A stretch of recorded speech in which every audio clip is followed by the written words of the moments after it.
जान लेते कि खबरों के दम पर किन स्टॉक्स सेक्टर्स में दिखेगा एक्शन एंड ऑफ कोर्स दिसंबर तिमाही के नतीजे लगातार आ रहे हैं, उसका भी विश्लेषण लेकर अरमान हमारे साथ जुड़ चुके हैं। अरमान, मॉर्निंग। पहले तो जो कल नंबर्स आए हैं उनके बारे में बता दीजिए।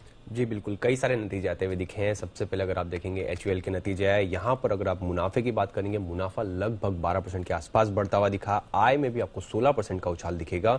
हालांकि मार्जिन जो है वो थोड़े घट कर आए हैं, 25% से घटकर 23% के आसपास आते हुए दिखे। और वॉल्यूम ग्रोथ जो कि हमारा अनुमान 4% का था, 5% के आसपास जो है वो आती हुई दिखी है। एयू स्मॉल फाइनेंस बैंक, यहाँ पर जो नतीजे हैं वो हमारे अनुमान से बढ़िया नतीजे आते हुए दिख रहे हैं, अनुमान से बेहतर नतीजे हैं। एनआईएस लगभग 41% बढ़कर आती हुई दिखी है। मुनाफे में भी लगभग आपको 30% का उछाल दिखेगा। और प्रोविजंस अगर आप देखेंगे वहां पर लगभग 42% की आपको गिरावट आती हुई दिखेगी।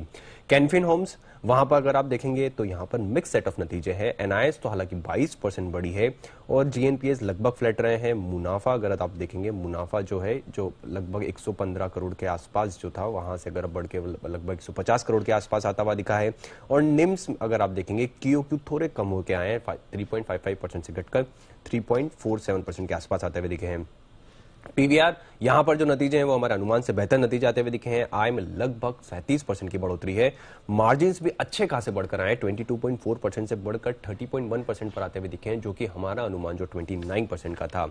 अब नतीजों में उसी के साथ साथ अगर आप देखेंगे कि अनंतराज लिमिटेड के नतीजे हैं, वहां पर आय आपको लगभग 173% बढ़ते हुए दिखेगी। और मार्जिन हालांकि थोड़े कम होते आए, 23.1% से घटकर 20% के आसपास आते हुए दिखे हैं। हिंदुस्तान जिंक, यहां पर अगर आय देखेंगे, आय लगभग 1.5% घट कर आई है। और मार्जिन में भी आपको कट दिखेगा, 54.7% से घटकर 47.1% के आसपास आते हुए दिखे हैं।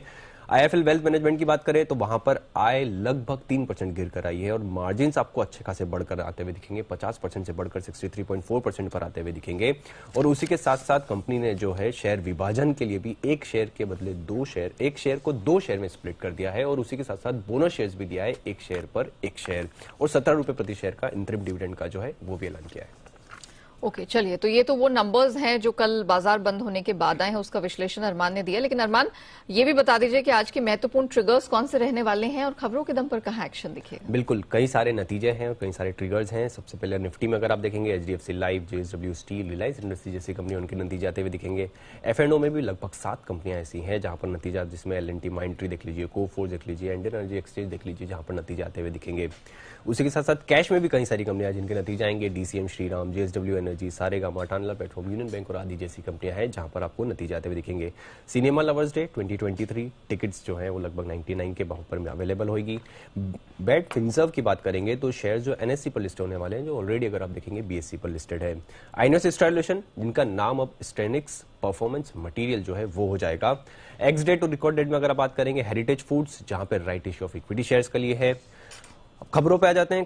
खबरों में सबसे पहले बीएचईएल पर ध्यान रखिएगा, क्योंकि उन्होंने उकाई थर्मल पावर स्टेशन के स्टीम टरबाइन के आधुनिकरण, रिनोवेशन और मॉडर्नाइजेशन के लिए जो है वो बोली जीती है। और लगभग 300 करोड़ का अगर आप देखेंगे तो ये जो है कुल मिला के बोली है। सन फार्मा इंडस्ट्रीज, यहां पर देखेंगे कंपनी ने एक यूएस की कंपनी है कंसर्ट फार्मा के साथ एक डेफिनेटिव करार किया है और शेयरों को टेंडर ऑफर के जरिए जो है खरीदने के लिए करार किया। और ये लगभग अगर आप देखेंगे जो कितने भाव का है, वो लगभग अगर आप देखेंगे कितने अमाउंट पे अगर आप हो रहा है तो लगभग 4700 करोड़ का जो है ये लगभग अमाउंट है।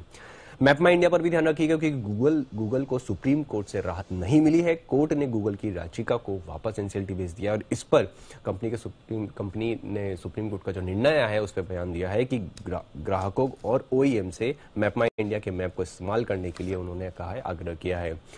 कई सारे जैसे शेयर होल्डिंग पैटर्न आते जा रहे हैं, उसमें जोमेटो अगर आप देखेंगे Q3 FY23 में एफआईज ने लगभग 1.1% हिस्सेदारी घटाई है। वही हिस्सेदारी अगर आप देखेंगे तो वो डीआईज ने 1% लगभग हिस्सेदारी बढ़ा दी है। ब्रिटेन इंडस्ट्रीज के अंत में बात करेंगे, यहां पर एफआईज ने लगभग 1.3% के आसपास हिस्सेदारी बढ़ाई है। उनकी हिस्सेदारी 17.2% से बढ़कर लगभग 18.5% के आसपास हो गई। चलिए, तो ये वो खबरें हैं जिनके दम पर इन चुनिंदा स्टॉक सेक्टर्स में दिखेगा एक्शन।